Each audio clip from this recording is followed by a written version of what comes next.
दोस्तों, आप सभी का स्वागत है।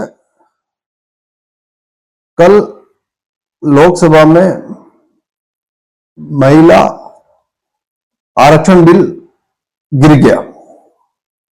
उसके लिए 2/3 बहुमत की जरूरत थी और बीजेपी को नहीं मिला। 298 वोट ही मिले एनडीए को उनके पक्ष में, जबकि एनडीए के उसमें 292 ही मेंबर है, उससे भी ज्यादा मिले।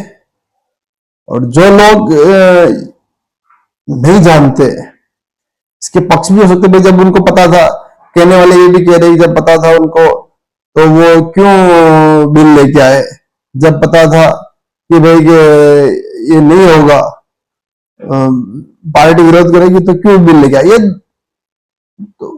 तो कई बार क्या होता है ना, जो चीजें दिखती वैसी होती नहीं है। बीजेपी तो चाहती थी कि गिर जाए ये बिल, और जैसे ही ये बिल गिरा और सब पार्टियां अपनी अपनी पॉलिटिक्स करने लगी।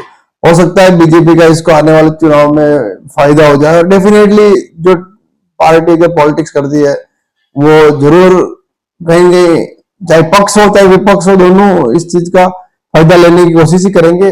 पर फिर भी बिल गिर गया है। बीजेपी के 2 बिल अभी तक गिरे। किसान आंदोलन में एग्रीकल्चर जो बिल था उसका वापस लेना पड़ा वापस उनको, और विरोध के बाद, और ये अभी पास नहीं हुआ।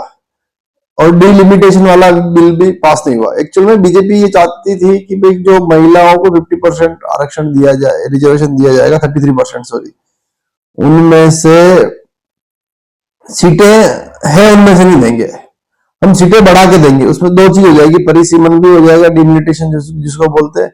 तो लोग उसका भी विरोध करते कुछ पार्टियां। जैसे उनको लग रहा था कि जैसे अगर मान लो वो नहीं कर पाई, विरोध नहीं किया, तो उनका नुकसान हो जाएगा पार्टियों का, और उनसे और बीजेपी को फायदा हो जाएगा। बहुत सारे तो जैसे स्टालिन है मुख्यमंत्री, वो तो कह रहे थे कि भाई अगर बीजेपी ने वो डिलिमिटेशन कर दिया तो वापस बीजेपी कभी हारेगी नहीं, सीटों का बंटवारा हो जाएगा। तो मतलब कुल मिला के कल बीजेपी के बिल गिर गए लोकसभा में, और इस तरह सब अपनी अपनी पॉलिटिक्स कर रहे हैं। तो दोस्तों, आप बताइए, आपको क्या लगता है कि किसके लिए अच्छा हुआ है?